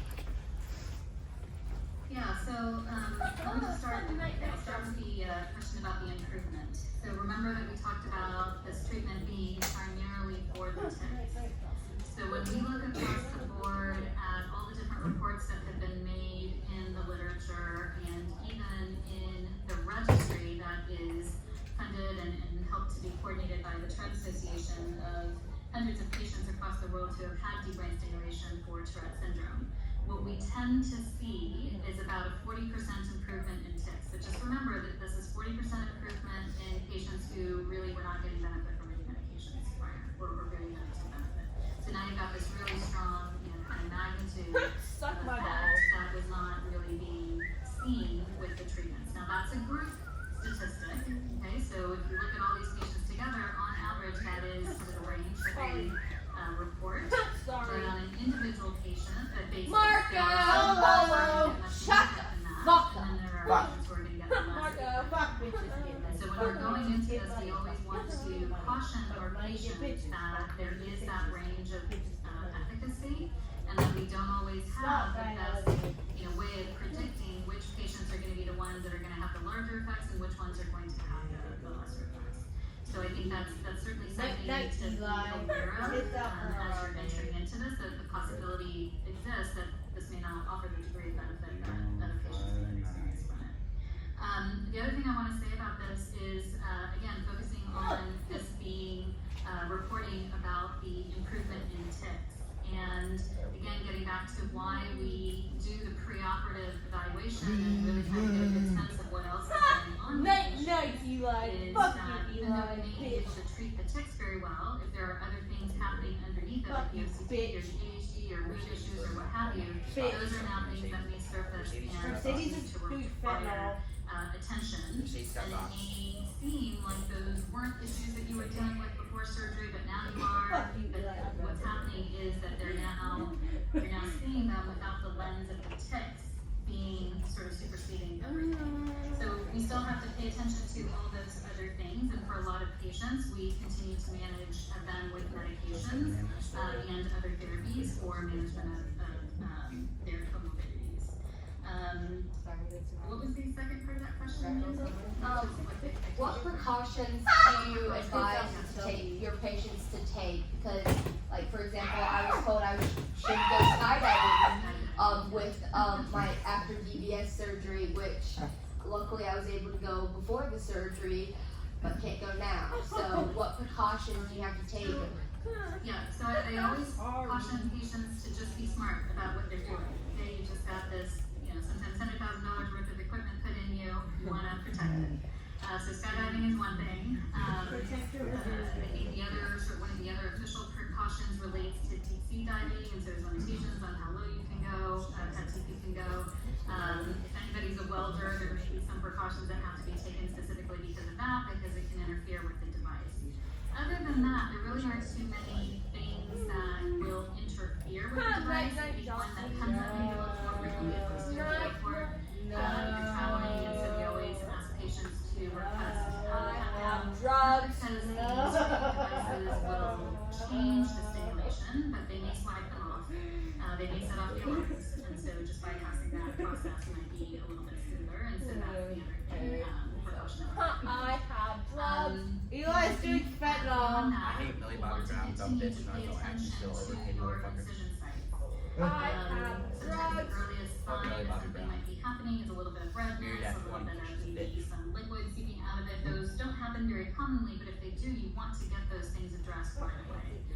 So we often ask patients to Eat my ass. just be vigilant about it until there's No. indicator. Gross. I think those are the major things. I think what I have been very pleased with No. patients who have had DBS for their Tourette syndrome is that they can just go out there and they're able to do Eli, it. shut the fuck up. Fuck you, Eli. Get back to work, get back to school, go back out socializing. These are some of the very rewarding stories that we hear and that make us very sort of supportive and confident about the therapy because we can see these very significant. Fuck you, Eli. Suck my dick. I will. Okay, Andrew and Amy, like, what your tics like since DBS? Like, could you put a percentage of like how much improvement y'all have seen, and then what precautions? Like, I think except Kayla had to fly to get here. Airports, kind of terrible. Headed. The metal detector, oh no. Shit. So, what are your tics like? I say, Cut. what tics? Cut. He literally has very few at this point. The process to get to this point, they've slowed down or in some cases just disappeared altogether. Like his coprolalia within about a year and a half, 2 years was practically gone. And they told us at the beginning that may Harry the go away. Platypus! That was like one of the first ones to go away. The other one, Fuck you, Eli. now ABC Fuck you, News did a Eli. short piece on us. And when he was ticking most of the time, Fuck you, Eli. he would literally fall on his knees. So when we walked together, I would put my arms around him and kind of hold him up by his belt loops. After surgery and after programming, for the first time since we got married, we've been able to walk hand in hand rather than arm in arm, which was a huge, huge deal for us.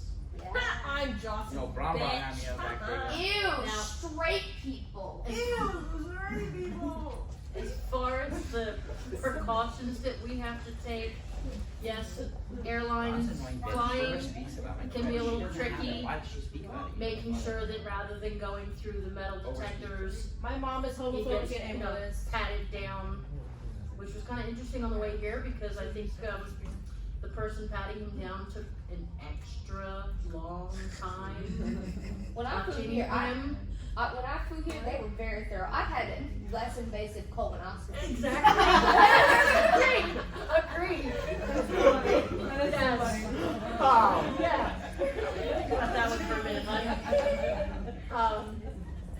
And I know some people, I don't know about Callum or Kayla, but I know Andrew cannot have MRIs ever again. So he had his knee replaced. They wanted to do an MRI.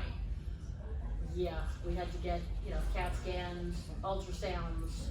So it's kind of working around that limitation for certain things. No, And fuck again, you. for Andrew, Shut he the was told fuck that up, before he bitch. has any kind Night, of night, dental Eli. Night, process, Eli. Fuck you, Eli. he has to Night, take night, amoxicillin. Fuck you, to Eli. preemptively stop infection if something happens, orally. Otherwise, trying to think of anything else. Good morning, Eli. Fine. A good point. At my job, I went through a phase of, but it was severe. I was cursing and shouting out racial tics. In my workplace, when you got the majority of people that are ethnic minority, and even your boss, it caused a lot of problems. And the positive side now is I can go to work without saying, anything, and work in dignity, harmony, and in peace, which is all I wanted.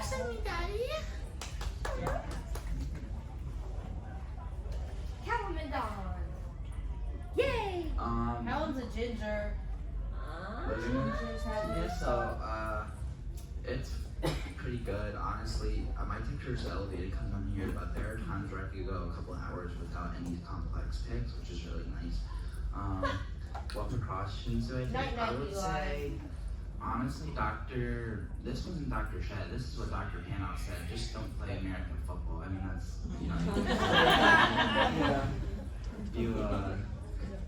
after that, you're already doing damage to your brain, so. And like other sports like wrestling or like bull riding in Texas. I mean, I don't know why they made that where you don't have to wear a helmet, you can just wear a cowboy hat, but if you hit your head on, that's probably not good for your life. So.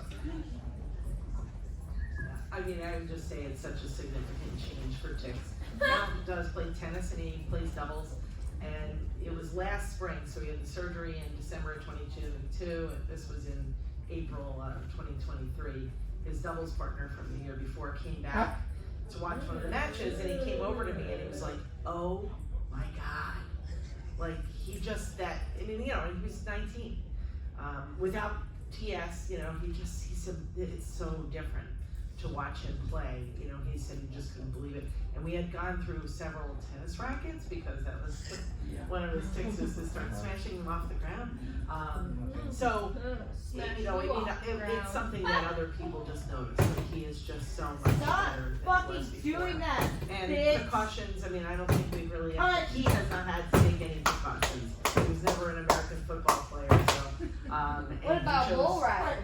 Yeah, we went bull riding the other night, and it was like, I just leaned over and I was like, pretty sure that's on the list of things you shouldn't do.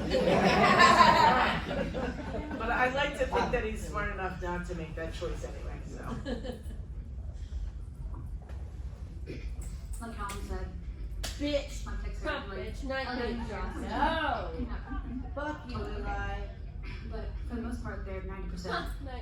Fuck you, Eli. Night, night, Eli. Fuck you, Eli. Night, night, Eli. Fuck you, Eli. A couple of here and there, but as far as precautions, the pat down is real.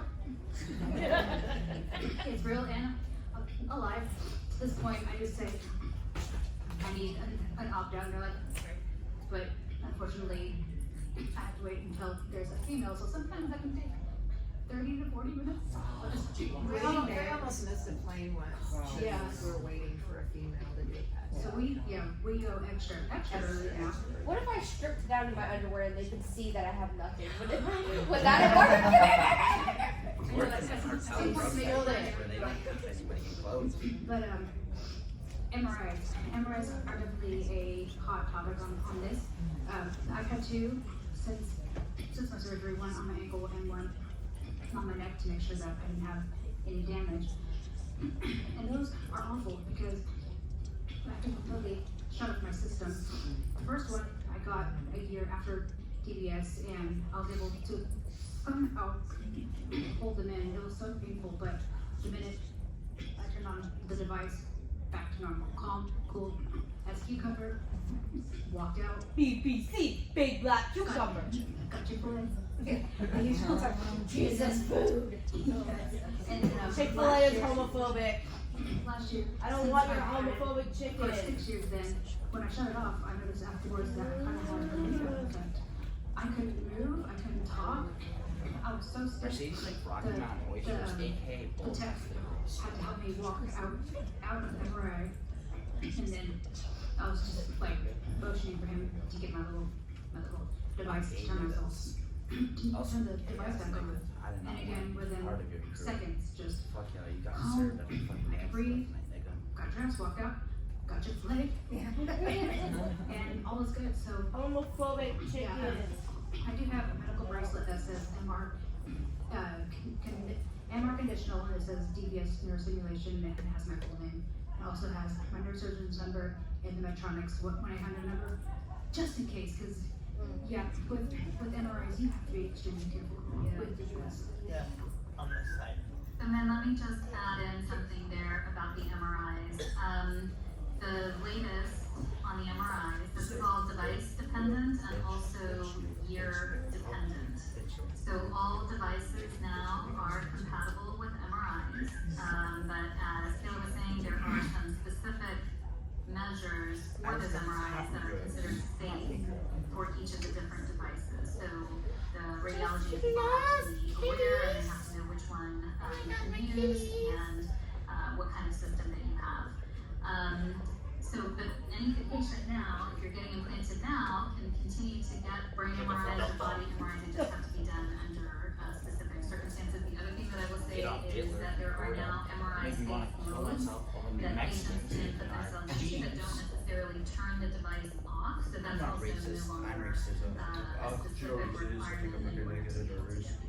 So, but it's only dependent on manufacturer and the year. So that has also changed over time.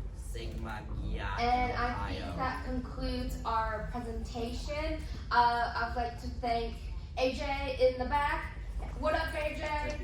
And then Andrew and Amy, Dawn and Callum, and Cindy and Kayla, and of course Dr. Shahed. One thing that I've learned through the DBS process, it's a group effort. It takes family, it takes medical professionals, it takes threading insurance apparently. It really takes the saying of it takes a village. It really takes a village to get DBS, and I appreciate all of you for coming and speaking on this panel. Please clap. And that will be $50. And so now we can take questions. Yes. Beep beep. I'm so sorry. Yeah, no. That's so Dr. Shahed can hear. First of all, thank you very much, and congratulations to me, a really good host to organize this whole thing. Thank you very much. And second, I have a son, 20-year-old. He struggled with Tourette's for 12 years, and I think it's about the same age as Caleb. And you guys have a very similar interest. He was a varsity team in tennis. He loved fishing, and he has to wear the technique. You got to do anything, and the kicks very similar, jerking head, shoulder, and punching the wall. Every 2 years we have a fixed house, just to make sure our drywall be fixed. So here's the turn of the story. I think the question probably going to be for Dr. Chad. My son Brendan, he took the DBS surgery 4 years ago when he was 16. TMS or DBS? DBS, sorry, DBS. And what happened is, like what you guys were expecting, he got infection. So 10 days later, they took the whole thing out. So he, instead of getting really improvement, see any sign of improvement, he ended up with scar on the chest and also on the head. My question comes here that the main purpose to the doctor here is for any patient have done the surgery and fail first. Is this something that have second chance possibility that they can do the surgery again. Yeah, so I'm sorry about the experience that you had with your son and the whole DBS procedure. I think infection is definitely a recognized risk of the surgery, regardless of the diagnosis or the reason. Generally speaking, if it is determined that somebody's system has to come out because of an infection, then that happens. Patients get treated for the infection. I don't know what the situation was with your son. Sometimes that requires IV antibiotics, etc. But patients who had to have explantation because of infection, if they remain infection-free for, let's say, 6 months, then they have gotten the devices reimplanted. So I don't know all the specifics of the reasons that, what all went on with your son, but just that past infection doesn't necessarily preclude him from being considered again. So does it mean it's possible for him to get a second chance? I think it's possible, so it's certainly not off the table unless there was some other specific circumstance that. Well, I can give you a lot more of a background information. Part of one thing is during the surgery, and we were told that they did not give him any antibiotic to prevent the infection. I'm not sure that's the main reason or not. The second thing is because as everybody else, the Tourette's patient have a constant moving disorder. So it might happen because we spent overnight at the hospital and then went home. The next few days, I think that probably if there's an infection is caused from the chest and the start from the chest and then the continue progress. But the doctor decided. There may be a number of different things that could have happened, but I would just encourage you perhaps to visit a center that has an active deep brain stimulation program, hopefully where they have operated on multiple patients with Tourette syndrome and have that team reevaluate him, not only just for whether surgery is appropriate or whether there are other treatments that are now available that could be helpful for him. Thank you very much. It's good to know that after 6 months, if nothing happened, that we probably have a second chance. Really appreciate it. Any other questions? Is this cord long enough? Okay,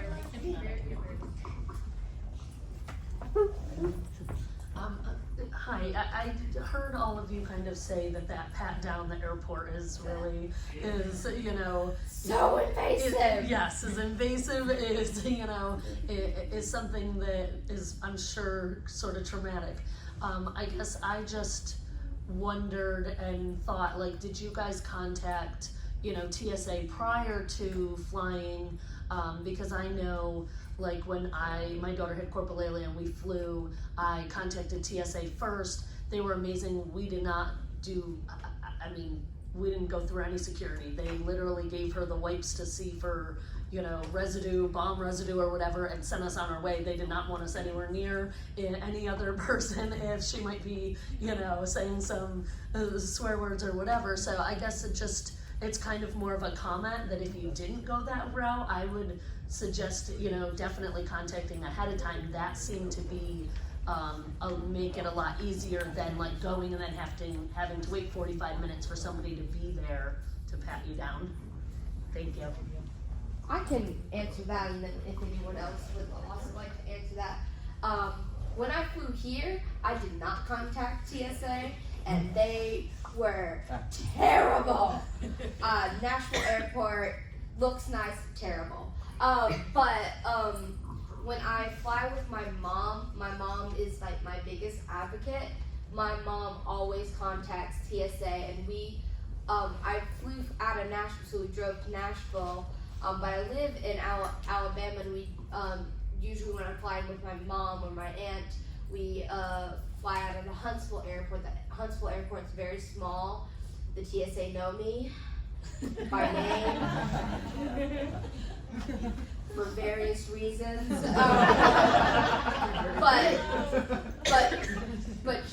But generally, we just call TSA. We're like, "Hey, men's coming," and they know what to do. I won't go into that. If you want to know more, please contact me. But usually, I contact TSA, and then they can have a female like ready to pat me down if they still require it. It's gone to where Huntsville Airport's like, we know she's not a threat.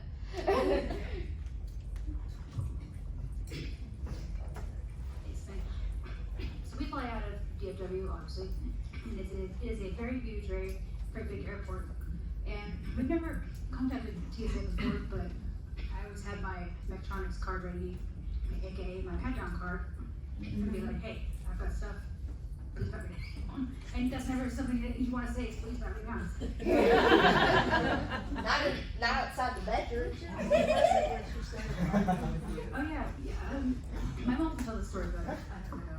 I can't remember which airport it was, but Taylor, it was in, no, in Atlanta. It may have been here. I don't know. Anyway, she's always very prepared. And so she had her pat down card, she politely explains the whole situation. I need an opt out. I need an opt out, blah, blah, blah, blah. This female TSA gal starts arguing with her saying, oh no, you can go through, through whatever that thing is. Yeah. I mean, not 5 minutes arguing with her, and I finally said, look, I said, her doctor, her surgeon said, no, she can't. So we're gonna go with what the surgeon says, I'm just going, really, anyway. But yeah, that's interesting about contacting TSA. I mean, quite honestly, at EFW, I don't think they would care. Yeah. TSA And has if you a whole contacted them, line. they would forget. They have a whole department for anybody that has any medical or special needs. TSA Care. TSA Care. Yeah. TSA Care. Yeah, TSA Care. I guess we've just had kind of squirrely ones, gone. A day. Somebody escorted me through the That's entire good to know. process.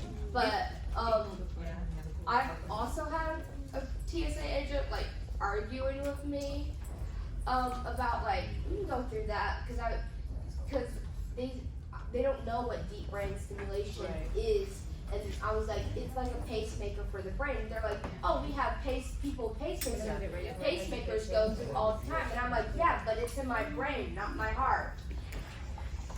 Like my brain is a little bit more important than my heart, because you can technically get a new heart. No offense to anyone with cardiovascular struggles. Is there any other questions, or can we wrap it up? Yay! Thank you all for coming and sitting through everything. We love you very much. Peace out. So there's a And it was just like a Y'all were so good. Thank you very much. So